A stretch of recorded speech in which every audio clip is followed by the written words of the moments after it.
Why? Jawabannya sederhana.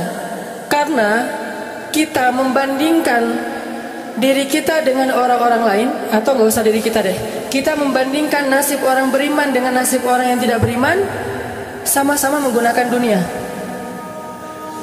Padahal Allah tidak banyak berjanji urusan dunia kepada orang beriman. Kalau mau ngebandingin, bandingkanlah orang beriman itu dengan akhirat dan orang yang tidak beriman dengan dunia. Dia dapat apa di dunia, kita dapat apa di akhirat, itu baru imbang perbandingannya. Kalau kita ngebandingin dia dapat apa di dunia, saya dapat apa di dunia, itu perbandingan yang gak matematis menurut Islam, gak logis menurut iman. Baru logis kalau kita ngebandingin, dia orang misalnya riba, terus dia bisa beli aset sekian, saya nggak riba, dapat apa nanti di akhirat, itu baru logis tuh menurut iman. Cuman kalau kita hitung-hitungan, dia kok mengawali usahanya dengan cara riba, saya dengan cara yang lebih syar'i, kok dia dapat sekian aset saya enggak, ini secara hitung-hitungannya aja pertanyaannya udah salah sehingga tidak ada jawaban. Jadi kalau pertanyaannya udah salah, tidak ada jawaban. Makanya yang harus diperjelas dulu pertanyaannya, baru nanti ketemu jawabannya. Saya mau sharing sebuah kisah nih tentang dua orang laki-laki Bani Israel. Satu ahli surga, satu ahli neraka. Yang satu mukmin, yang satu kafir. Yang kedua laki-laki ini juga sempat dikisahkan oleh Allah di dalam surat Al-Kahfi. Nanti teman-teman yang rajin baca Al-Kahfi pada hari Jumat bisa cek tuh. Salah satu kisah di surat Al-Kahfi itu kisah dua laki-laki Bani Israel, yang satu kaya, yang satu miskin, yang satu kafir, yang satu mukmin.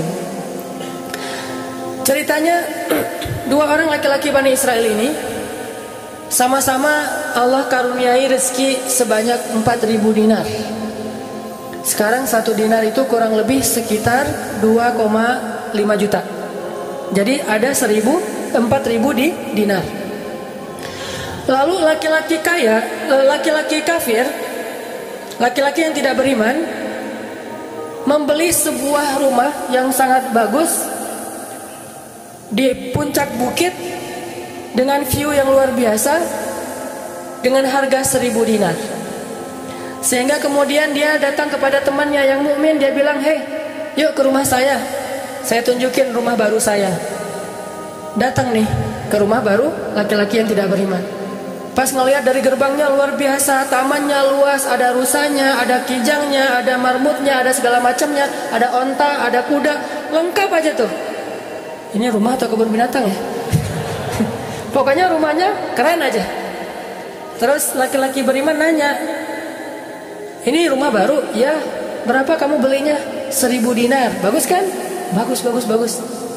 "Ya udah kamu beli tuh 1.000 dinar. Ini rumah kayak gini banyak nih masih dijual." Akhirnya laki-laki mukmin ini pulang. Malam harinya dia sholat, kemudian dia berdoa, "Ya Allah, sahabat saya sudah membeli sebuah rumah yang besar, rumah yang bagus dengan harga 1.000 dinar. Maka besok saya ingin membeli itu di surga dengan cara bersedekah 1.000 dinar. Maka berikanlah untuk saya rumah yang lebih bagus di surgamu ya Allah." Dia sedekah 1.000 dinar. Lalu besoknya ketemu sama temannya yang tidak beriman, nanya, "Udah beli rumah?" "Udah." "Di mana?" "Nggak dekat dengan rumah saya, jauh," kata dia. "Di mana itu?" "Di surga." "Hah? Caranya gimana?" "Sedekah." "Wah, kamu mah orangnya fanatik lah, istilahnya sok soleh lah, apalah segala macam, Pak Haji." Diledekin aja tuh. Diledekin. Taulah yang udah hijrah kan gitu ya, suka ada istilah-istilah ngeledekin. Ya udah hijrah, anak masjid, apa istilah-istilahnya, diledekin gara-gara dia bersedekah 1.000 dinar. Sebagai ganti temannya yang membeli 1.000 dinar itu bisa beli rumah yang besar. Diledekin terus. Setelah berlalu sekian lama, kemudian laki-laki yang pertama ini yang tadi tidak beriman nikah. Istrinya tuh cantiknya luar biasa, usianya ABG, cantik. Setelah selesai dia lamar, nikah, pas hari pernikahan ngundang temannya yang beriman, datang ya ke acara pernikahan saya. Acaranya tuh weddingnya itu ada IO-nya, IO terkenal, paling terkenal di situ, IO Bani Israel paling. Jadi wedding bukan IO ya, wedding organizer-nya Bani Israel. Kan orang Bani Israel mah, orang Yahudi ini kalau bikin acara tuh luar biasa ya. Kayak mereka bikin Tomorrowland segala macam kan. Jadi bikinlah wedding organizer ini bikin acara wedding yang luar biasa, menghabiskan berapa? Kalau sekarang mungkin di TV-TV itu suka diumumin biaya weddingnya itu berapa miliar kan, suka gitu tuh. Nah dia ngumumin. Atau kalau nggak dia umumin pun orang-orang bilang, tahu nggak itu acaranya habis berapa? 1.000 dinar. Habis 1.000 dinar. Dia nanya, ini emang habis 1.000 dinar? Ya, maharnya 1.000 dinar. Mahar si cewek cantik. Cewek paling cantik di kota itu aja. Tidak ada lagi cowok kecuali pernah suka sama tuh cewek. Tapi dia dapat gara-gara punya uang 1.000 dinar. Saya pernah goyang sama istri saya, nanti kalau anak kita nikah maharnya nggak usah mahal-mahal, 2 miliar aja. 1 miliar buat dia, 1 miliar buat bapaknya. Nah, 1.000 dinar. Udah gitu dia pulang nih orang beriman. Malamnya dia tahajud, dia berdoa kepada Allah, ya Allah, teman saya udah nikah dan saya mau masih gini aja. Tuh ya, ini pedoman buat teman-teman ya. Kalau ada yang ngasih kartu undangan, tanya maharnya berapa? Maharnya 10 juta. Waduh, saya pas nih 10 juta. Bilang ke Allah, ya Allah, sama kayak dia, saudara saya, teman saya udah menikah dengan mahar 1.000 dinar. Dan saya masih punya. Saya ingin melamar bidadari di surga dengan 1.000 dinar. Nikahkanlah saya dengan bidadari paling cantik di surga, ya Allah. Ini 1.000 dinarnya, sedekah 1.000 dinar. Temannya punya anak, ceritanya pas lagi reuni SMP gitu ya. Lagi reunian tanya, kok masih sendiri aja? Enggak sendiri, cuma nggak dibawa. Itu trik menjawab pertanyaan yang nyelekit tadi. Loh, kok kamu sendiri? Nggak ditemenin sama si dia? Enggak, lagi nggak enak badan. Nggak dibawa katanya. Loh, kok nggak dibawa? Soalnya masih di surga.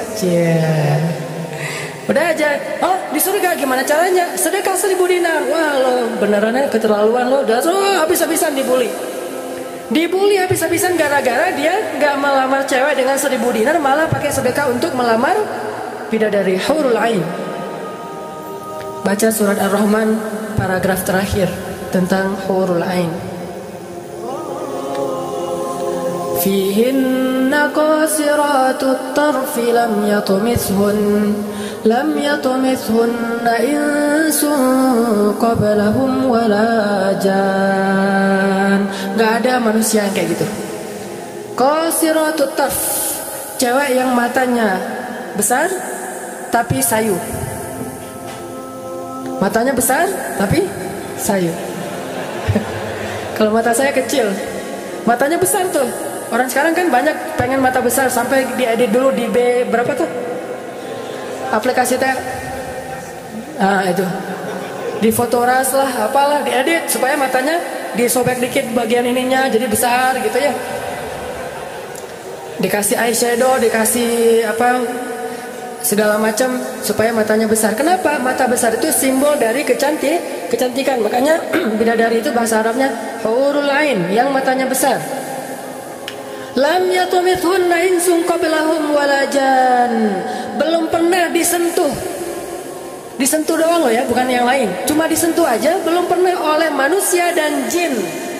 Murni, asli, original. Belum pernah dilihat oleh siapapun, benar-benar tersimpan. Kannahunnal yaqut wal marjan, seolah-olah mereka itu adalah yaqut wal marjan, mutiara yang wangi. Udah mutiara, wangi pula. Yaqut wal marjan. Bukan Yakult yang diminum sehari itu ya, Yakult beneran. Ditambah lagi nanti di ayat yang lain, fihinna khairatun hisan, perempuan yang khairat. Khairat itu artinya banyak anak, subur. Dan di surga itu orang berkeluarga dan beranak pinak. Sehingga seseorang ketika pengen punya anak langsung punya anak, tidak perlu 9 bulan hamil dan gak perlu juga sesar. Udah aja lahir. Lahir dengan cara yang Allah ciptakan sangat indah, tidak perlu ada wahnan ala wahnin, tidak ada kepayahan demi kepayahan. Lahir anak, dan anaknya bisa pesan, request, ya Allah, saya pengen anak laki-laki tapi modelnya gini. Nah, bisa. Kalau di dunia kan nggak bisa request, terima aja apa adanya ya. Oh gini, ternyata nggak mirip. Cuma di dunia di akhirat mah bisa request segalanya, sesuatu juga bisa request. Udah aja kayak gitu, hurul ain. Sehingga dia tahu gimana pun cewek ini cantik, tidak pernah bisa mengalahkan satu hurul ain. Seandainya jemari hurul ain, jari kelingking doang dikeluarin dari surga ke dunia, maka cahaya matahari akan tertutup oleh cahaya jari kelingkingnya hurul ain. Kalau hurul ain sempat keluar dari surga jatuh ke bumi, kau bidadari jatuh dari langit gitu kan ya. Nah, jatuh tuh ke bumi beneran, maka nafasnya satu kali dia bernafas, semua manusia akan mati karena tergila-gila kepada dia. Harumnya nafas hurul ain. Gak usah dibayangin, ntar makin gak bisa tidur. Sekedar ilustrasi doang nih. Akhirnya dia lamar tuh hurul ain dengan sedekah 1000 dinar. Udah aja sih kayak gitu. Dan dia merasa, alhamdulillah saya lebih beruntung dari dia, saya lebih beruntung dari dia. Gitu matematika mukmin. Baru setelah beberapa tahun, teman yang pertama tadi yang tidak beriman beli kebun yang sangat luas. Lalu ngajak lagi teman yang beriman, yuk ke kebun saya. Kamu udah punya kebun? Udah, datang aja. Kamu tahu nggak nih kebun yang saya beli berapa? 2000 dinar. Kebun kurma yang sangat luas, yang di dalamnya ada mata airnya sendiri, yang tidak, seolah-olah tidak ada batas ketika kita memandangnya. Terus panjang mata memandang. Kebun kurma yang indah, 2000 dinar. Lalu laki-laki ini pulang lagi, ya Allah, izinkan saya membeli kebun-kebun surgamu dengan 2000 dinar, karena saudara saya itu udah membeli kebun di dunia. Sedekah lagi 2000 dinar. Terus kayak gitu sampai mereka tua. Yang satu meninggal dalam keadaan kaya raya tapi kafir, yang satu lagi meninggal dalam keadaan miskin tapi beriman. Siapa yang lebih beruntung? Tergantung matematika yang dipakai. Kalau matematikanya materi duniawi, pasti orang yang pertama yang tidak beriman lebih beruntung, bisa menikmati dunia habis-habisan sampai hari tuanya. Tapi kalau matematikanya matematika mukmin, Rabbani, maka pasti yang kedua lebih beruntung dari yang pertama. Nanti setelah mereka meninggal, ini ceritanya panjang sekali dan kemudian jadi salah satu tafsir dari Al-Quran surat As-Saffat yang nanti kita baca. Di akhirat, kalau teman-teman tahu, kalau kita baca tafsir itu ternyata ya, di surga itu punya jendela. Kayak rumah punya jendela. Cuman saya nggak tahu seperti apa bentuk jendelanya, karena surga itu kata Nabi, ma la ainun ra'at wa la uzunun sami'at, yang nggak pernah dilihat oleh mata, yang nggak pernah didengar oleh telinga, yang nggak pernah dibayangkan oleh imajinasi manusia. Yang jelas ada jendela itu di surga. Nah, jendela ini apa? Jendela ini dipakai untuk mengintip ke neraka. Jadi nanti kalau ada kisah-kisah penduduk surga menyelamatkan orang-orang di neraka, itu lewat jendela itu. Kalau ada cerita penduduk surga dan penduduk neraka berdialog, itu lewat jendela itu. Bukan keluar dulu, sama-sama keluar terus ada ruangan khusus dialog gitu, enggak. Atau pakai misalnya Skype gitu ya, nelfon neraka pakai Skype. Tring, lagi disiksa, aduh ada yang nelfon, bentar dulu. Kan nggak ada yang gitu ya. Ini mah pakai jendela. Jadi jangan pakai imajinasi teknologi yang sekarang. Nggak ada Skype, nggak ada WhatsApp call, video call gitu, nggak ada line. Yang ada lewat jendela. Begitu dia ngelihat ke jendela, dia langsung Allah berikan dimensi melihat neraka. Langsung Allah kasih ruang untuk bisa melihat neraka. Di neraka itu dia akan bertanya kepada malaikat neraka, ngasih kayak kertas gitu, tolong cariin yang namanya ini, cariin. Oh ya, ini masa nggak kenal kayaknya di surga. Emang siapa? Hananataki. Penduduk malaikat neraka mah nggak kenal. Amin, aminin atuh. Mudah-mudahan semua kita tidak dikenal di neraka, dikenal di surga insya Allah. Kalau ini mah nggak boleh hore, ini serius nih. Udah aja ngasih nama gitu ya ke malaikat penjaga neraka. Kenal nama ini nggak? Oh ntar dulu nanya ke yang lain. Kenal nama ini nggak? Oh ada tuh yang di pojok sana tuh lagi dihabis-habisin sama malaikat. Udah malaikat yang itu bawain sini gitu. Pas dibawain ternyata itu adalah laki-laki tadi yang di dunia saling bersaing dalam memperkaya diri. Satu memperkaya diri di dunia, yang satu lagi memperkaya diri di akhirat. Bro, gimana nasib lo sekarang? Waduh, saya sekarang disiksa segala macam. Dia ngaku kesalahannya.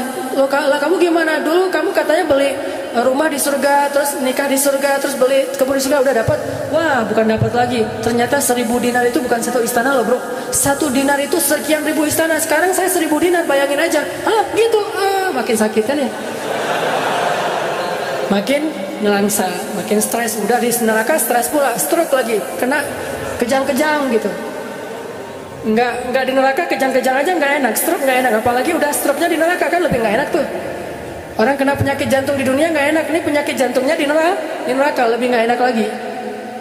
Ini mah imajinasi saya.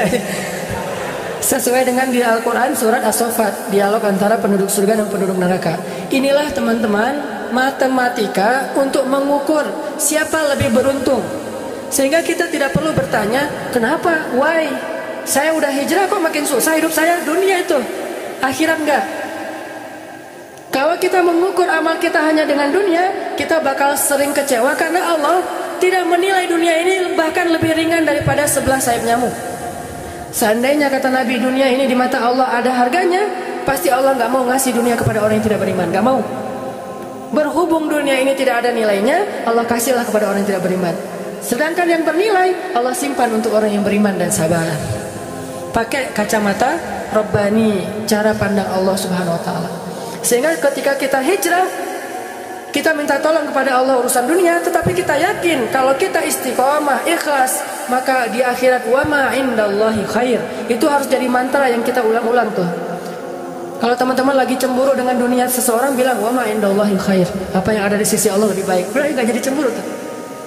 Saya pakai itu sebagai terapi buat diri saya sendiri. Kalau saya lagi ada rasa kayak kepengen apa yang orang punya, ada rasa iri, ada rasa cemburu, ada rasa kayak merasa orang lain lebih beruntung dari kita, saya selalu pakai mantra wa ma indallahi khair, wa ma indallahi khair, wa ma indallahi khair. Sehingga hilanglah rasa cemburu itu. Apa yang ada di sisi Allah lebih baik, apa yang ada di sisi Allah lebih baik, apa yang ada di sisi Allah lebih. Walal akhiratu khairul laka minal ula, wal akhiratu khairu wa abqa. Akhirat lebih baik bagimu dan daripada dunia. Akhirat lebih baik dan lebih kekal. Itu aja yang kita ulang-ulang mantranya. Wa ma indallahi khair. Udah aja senyum. Kita yang istiqomah gini-gini aja, orang lain yang tidak istiqomah yang sudah melenceng jadi gitu. Ya udah, apa yang di sisi Allah lebih baik. Ada yang gara-gara misalnya dukun bertindak jadi nikah, kita bertindak sendiri nggak nikah-nikah misalnya ya. Ya udah aja, wa ma indallahi khair. Dan apa yang ada di sisi Allah itu bukan hanya akhirat tetapi juga dunia. Cuman Allah tidak memberikannya dalam waktu yang segera kepada mukmin karena Allah ingin melihat dulu ketabahan, kesabaran dan keistiqomahan kita. Matematika itu coba kita pakai dalam hidup. Kayak saya pernah dulu banget awal-awal saya di Bandung masih senang usaha-usaha gitu sebelum ada dakwah. Kan pertama saya masuk ke Bandung bukan berdakwah. Lama-lama setelah lelah berusaha akhirnya berdakwah. Karena nggak mendapatkan kebahagiaan hanya dengan harta. Kan dulu saya pernah usaha bisnis pulsa yang saya pernah cerita. Ada 60 cabang pulsa saya di Bandung. Terus naik lagi bisnis jual beli mobil bekas. Beli jual. Terus terakhir pernah main properti walaupun nggak sampai punya klaster, sampai punya perumahan, tapi 1-2 properti beli, jual lagi, perbaiki, jual dan segala macam. Waktu itu saya sempat hampir kegoda sama teman saya yang beli beberapa aset ruko di daerah Antapani. Dulu Antapani nggak seperti sekarang, masih murah-murah tuh rukonya. Dan kan cepat banget tuh perkembangan Antapani ya. Dia beli tuh 1 ruko di Antapani dengan DP, lalu dia cicil. Nah, cicilannya ini dibayar oleh yang kontrak. Kebetulan ruko dia dikontrak oleh warung Padang. Sehingga dia paling nambah-nambah dikit lah, walaupun yang nggak bisa utuh, tapi dia nambah-nambah dikit. Ini udah azan? Udah? Oh, nanti ceritanya next, insya Allah habis salat isya. Barakallah. Bismillahirrahmanirrahim. Tadi sampai di mana teman-teman? Oh iya, Antapani ya. Sampai Antapani. Nah waktu itu nggak ada basa-basi, langsung aja Bismillahirrahmanirrahim. Teman-teman kita lanjutkan sampai di Antapani.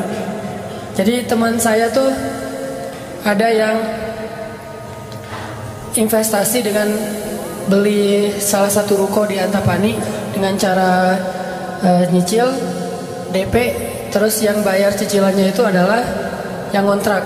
Kalau nggak utuh pun dia tambahin sedikit lah. paling nambahin 500.000 sebulan. Setelah kurang lebih 3 tahun, akhirnya itu udah lunas, dia bisa nge-DP-in lagi yang baru. Setelah sekitar 5 tahun berjalan, saya ketemu lagi sama dia. Dia bilang, ini semuanya udah ruko saya nih. Udah ada sekitar 6 ruko yang dia punya, dan setengahnya dipakai sama Alfamart, sisanya dipakai ada warung Padang, ada apa di situ. Sehingga dengan cara dia bisa cepat berkembang. Saya di awal menganggap diri saya itu agak-agak idealis. Anggapan pertama, aduh saya ini kayaknya terlalu idealis kalian gitu. Mulai galau kan, mulai tidak istiqomah.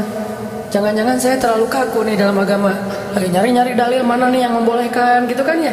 Biasalah, apalagi ustadz kan bisa ngutak-ngatik gitu kan. Sampai bisa menemukan dalil boleh, tapi nggak nemu. Akhirnya yang bisa menguatkan hati apa? Wa ma indallahi khair. Apa yang ada di sisi Allah lebih baik. Kalau mau kayak gitu, mungkin sekarang saya udah punya juga beberapa ruko. Tapi karena nggak bisa dengan cara seperti itu, akhirnya ya punya itu aja dan tidak berkembang secara duniawi. Tetapi saya yakin mudah-mudahan dengan itu kita berinvestasi di akhirat. Makanya ini matematika harus jadi pola pikir kita, harus jadi mindset, persepsi kita dalam hitung-hitungan amal. Sehingga ketika kita belajar Islam, mulai bertaubat, mulai berhijrah, lalu Allah Subhanahu wa taala seolah-olah lebih memanjakan orang lain yang belum berhijrah, yang belum bertaubat daripada kita dengan dunia. Katakan wa ma indallahi khair. Apa yang ada di sisi Allah lebih baik. Katakan bahwa wal akhiratu khairun wa abqa. Akhirat lebih baik dan lebih kekal. Katakan walal akhiratu khairul laka minal ula, dan akhirat itu lebih baik bagimu daripada dunia. Ini yang memotivasi kita untuk bisa istiqomah, sehingga kita tidak ngerasa dicurangin sama Allah Subhanahu wa taala. Karena Allah melihat balasan akhirat itu lebih baik daripada ngebalas di dunia. Sehingga Allah kalau sayang kepada seorang hamba, Allah menyediakan akhirat lebih besar daripada dunia untuk dia. Seandainya dunia itu adalah bentuk kasih sayang Allah, maka Allah sudah memberikan kekayaan dunia kepada semua nabi yang Allah cintai.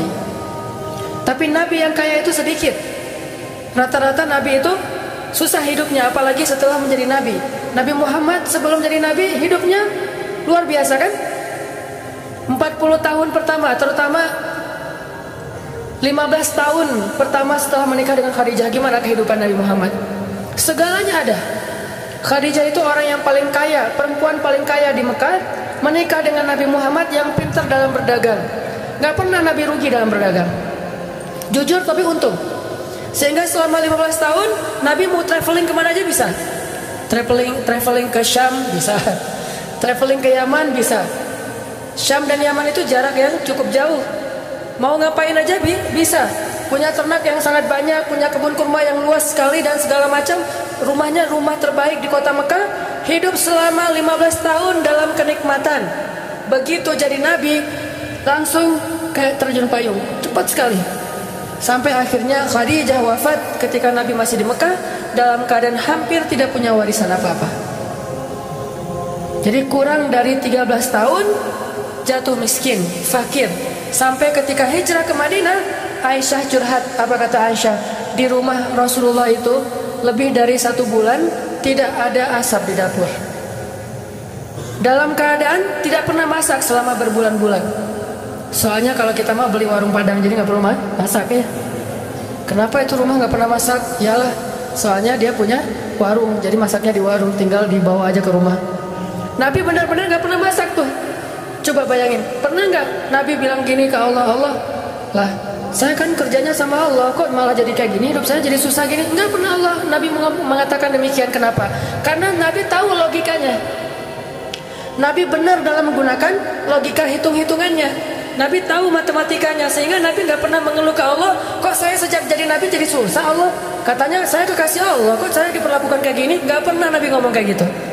Kalau Nabi aja kekasih Allah, malah jadi susah gara-gara jadi kekasih Allah secara duniawi, tidak pernah mengeluh. Terus siapa kita mau mengeluh dan menuduh Allah dengan tuduhan-tuduhan yang tidak benar? Apakah kita merasa bahwa setelah kita berhijrah Allah harus memberikan kepada kita dunia yang di mata Allah tidak ada nilainya? Berarti kita meminta kepada Allah sesuatu yang tidak baik dan membuang sesuatu yang baik. Itulah yang dulu pernah dinasihatkan oleh Musa kepada Bani Israel di dalam surat Al-Baqarah. Coba teman-teman lihat di surat Al-Baqarah itu ayat 61.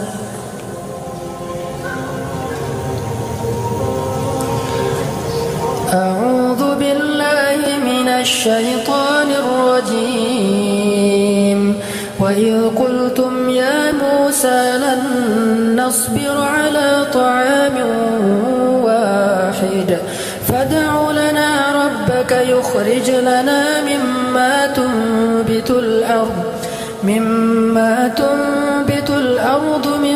baqliha wa qithaiha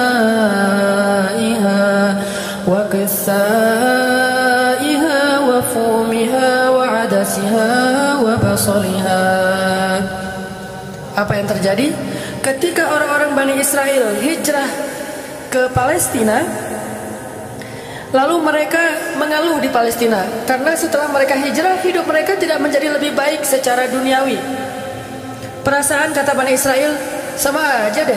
Sejak kita hijrah, sejak kita masuk agama Yahudi, sejak engkau datang Musa, sawa'un alaina, nasib kami sama aja nih. Sebelum kamu datang dan setelah kamu datang, nasib kami tetap aja susah wahai Musa.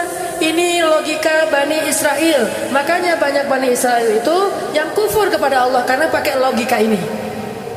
Logika 2 tambah 2 4. Itu logika Bani Israel. Kalau dalam urusan agama, beda kalau dalam urusan matematika. Jangan bilang, "Dek, 2 tambah 2 berapa?" 4. Bani Israel. Jangan. Itu mah matematika. Kalau dalam urusan agama itu logika Bani Israel. Mereka selalu menghitung-hitung itu dengan logika matematika duniawi. 2 tambah 2 4.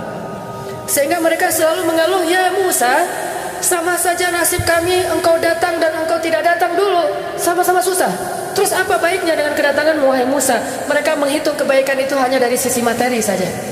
Padahal kedatangan Musa telah mengeluarkan mereka dari perbudakan kalau mau dihitung lebih jujur di urusan dunia.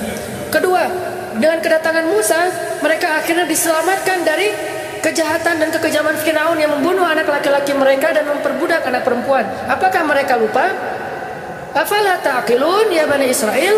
Tidakkah kalian berpikir wahai Bani Israel? Ditambah lagi dengan janji Allah untuk Bani Israel. Allah bukakan langit dan bumi untuk Bani Israel. Bayangin Bani Israel lagi hijrah nih dari Mesir ke Palestina. Di tengah jalan haus. Musa haus ngadu. Hashtag semuanya viral. Haus Bani Israel. Hashtagnya haus. Akhirnya Nabi Musa berdoa kepada Allah, "Ya Allah, beri mereka air." Keluarlah mata air satu untuk Bani Israel yang ada 12 suku. Berapa? 12 gitu? Lupa Ya gitu deh. Oh ini nih. Ya 12. Isnata asyara aina. 12 suku. Pakai satu mata air. Udah gitu karena Bani Israel ini orangnya nggak bisa teratur hidupnya, suka nggak bisa ngantri, nggak bisa teratur, nggak sabaran, pokoknya tamak aja. Begitu keluar satu mata air, mereka ada 12 suku berantem.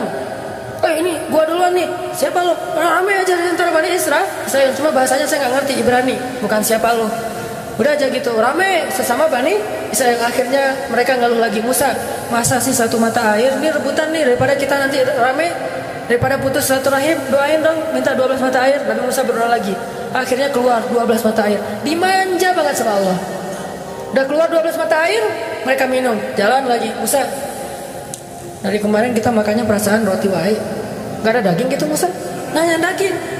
Ini kayaknya nih buffetnya nggak internasional nih, Asian food gitu, nasi gitu ya. Saya pengen sekali-kali dong Musa cari yang buffet yang international food gitu.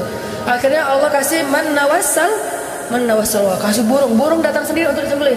Datang tuh burung terbang depan Bani Israel, nunduk langsung gini. Enggak. Coba burung Bani Israel. Coba ada nggak burung kayak gitu sekarang? Bebek gitu ya. Pak, hari ini kita masak bebek. Oh boleh. Bebek datang seperti bebek teh. yaitu ayam datang. Nggak ada kan sekarang kan ya? Allah tundukkan burung yang liar kepada Bani Israel, datang untuk disembelih langsung dibakar, terus makan. Kemudian keluar lagi makanan-makanan luar biasa, datang dari langit seperti datang kepada Maryam alaihassalam. Masih ngeluh juga. Terus jalan lagi, Musa haredang cenah. Panas. Datang awan menaungi Bani Israel. Mana ada manusia, bangsa di muka bumi ini selain para nabi yang dinaungi awan sepanjang perjalanan coba, kecuali Bani Israel dan orang-orang modern yang pakai kendaraan udah tertutup ya. Kalau dulu mah Bani Israel kemana mereka pergi awan diikutin. Wan, sana ya kata awan sih. Bukan si Iwan, awan. Udah aja jalan. Bani Israel mana? Kadang-kadang suka iseng. Nih lihat ya awannya nih, ikutin kita nggak ya? Lari ya, lari. Awannya ikut lari. Namanya Bani Israel iseng. Tapi Allah masih diakal-akalin sama mereka kan? Yang pernah saya cerita, disuruh bayar zakat, mereka katakan kami mah zakat 2,5% mah itu orang pelit lah. Kalau zakat mah nggak usah tanggung-tanggung 2,5%, 10% kan Islam 2,5%, Nasrani 10%, Bani Israel 100%. Hah? Sampai Musa aja kaget 100%. Benar gitu syariatnya 100%. Wah Musa 100% ya. Kami berani memberikan zakat 100%. Caranya gimana? Dikumpulin semua gandumnya, dilempar ke langit, terus dia bilang ya Allah ambil sesukamu, yang jatuh ke bumi itulah hak saya. Itulah Bani, lempar semuanya, gandum, roti, segala macam, korma dilempar ke langit. Ya Allah ambil sesukamu ya Allah. Yang jatuh ke bumi berarti engkau ridho untuk saya. Mana ada yang nyangkut di tengah antara langit dan bumi? Pasti semuanya jatuh ke bumi. Oh berarti Allah nggak memerlukan itu, ya udah untuk kita aja. Yang penting kan kita udah niat nih 100%, tapi Allah nggak mau nerima. Ya udah itu akal-akalan Bani Israel. Makanya mereka ngeluh, ya Musa, di Palestina itu tidak ada sayur mayur. Kami kangen makanan-makanan di Mesir. Kalau teman-teman tahu Mesir itu sebetulnya nggak tandus-tandus amat. Mesir itu ada bagian yang salju. Jadi kalau mau ngerasain Eropa bisa ke bagian itu. Ada yang bagian yang benar-benar padang pasir, ada yang bagian yang subur luar biasa. Nah, sampai mereka kangen dengan sayur-sayuran Mesir. Kangen dengan bayam, kalau di kita mah kangen dengan singkong, kangen dengan jengkol. Ya, pernah kangen jengkol? Karena nggak pernah keluar Bandung. Kalau keluar Bandung pasti kangen jengkol. Misalnya umroh gitu ya. Ada restoran Indonesia, Mang ada jengkol? Di Mekah. Kalau tanya orang Arab, jengkol. Bahasa Arabnya tidak ada jengkol. Soalnya bahasa Arabnya tidak ada jengkol. Mahada kata orang Arab, jengkol yang aroma raihah. Intinya orang Bani Israel kangen dengan makanan Mesir. Terus apa kata Nabi Musa? Qala atastabdiluna alladhi huwa adna billadhi huwa khair. Apakah kalian meminta untuk menukar sesuatu yang buruk dengan sesuatu yang lebih baik? Maksudnya apa? Kenapa kalian ingin dibayar oleh Allah dengan dunia ketika kalian beriman? Kalau Bani Israel itu kalau beriman hitung-hitungan banget. Habis beriman harus rezekinya berlimpah. Habis beriman harus terbebas dari segala masalah. Habis beriman harus dimanjain banget dunianya. Itu pola pikir Bani Israel. Sedangkan para nabi dan orang-orang yang beriman gak kayak gitu cara berpikirnya. Setelah beriman Allah uji, maka mereka mengatakan ini untuk melihat apakah saya jujur dalam iman atau munafik.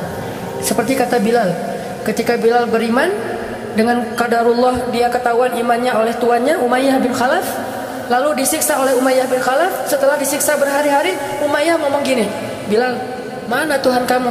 Coba lihat tuh, kamu disiksa-siksa, Tuhan kamu gak pernah ngebelain kamu, Muhammad juga gak pernah ngebelain kamu. Jadi kamu tuh sebetulnya kasihan, tinggal sendiri, gak pernah dibelain oleh siapa-siapa. Kalau gak saya nyelamatin kamu, kamu akan celaka, wahai Bilal. Apa kata Bilal? Ya Umayyah, udah gak bilang lagi Tuhan, dia mau udah beriman, gak ngomong lagi Tuhan, gak ngomong lagi gitu. Kalau saya diuji atau disiksa karena keimanan saya, itu berarti Allah ingin melihat kesabaran saya. Maka kalian akan melihat sabar saya lebih kuat daripada sabarnya orang Arab. Karena orang Arab Mekah itu terkenal dengan keteguhan dan kesabarannya. Saya akan lebih sabar daripada laki-laki Arab dan akan lebih kuat daripada gunung Uhud. Bilal tahu itu. Jadi bukan, ya juga ya Umayyah, udah deh balik lagi aja kayak dulu. Enggak, Bilal mah gak ngomong kayak gitu. Kan orang suka pundung gitu ya, pundung fisabilillah. baru hijrah Allah kasih ujian pundung. Aduh, sama aja udah hijrah nggak hijrah tetap aja nggak bisa dapat jodoh. Nah gitu kan. Akhirnya udahlah sekalian kayak dulu aja. Aduh sama aja, ternyata udah rajin ngaji belum kelihatan juga ke atas, masih aja nggak ada yang kecantol misalnya kan ya. Aduh udah rajin udah pindah kerjaan, tetap aja belum dapat kerjaan yang lebih baik. Kata Allah, wa may yattaqillah yaj'al lahu makhraja. Mana? Wa yarzuqhu min haitsu la yahtasib. Mana tuh? Jawabannya Allah berikan itu setelah Allah lihat kesabaran kita. Kalau Allah belum melihat kesabaran kita, Allah nggak akan kasih apa yang Allah janjikan. Karena yattaqillah bukan hanya taubat tetapi sabar, itu satu paket. Takwa itu at-ta'ah was-sabr, itulah takwa. Taat dan sabar itulah takwa. Wa may yattaqillah, siapa yang taat lalu sabar, baru Allah janjikan yaj'al lahu makhraja wa yarzuqhu min haitsu la yahtasib. Wa may yattaqillaha yaj'al lahu min amrihi yusra wa may yattaqillaha yukaffir anhu sayyi'atihi wa yu'zim lahu ajra. Itu semua janji Allah bagi orang yang takwa, dan takwa itu taat dan sabar.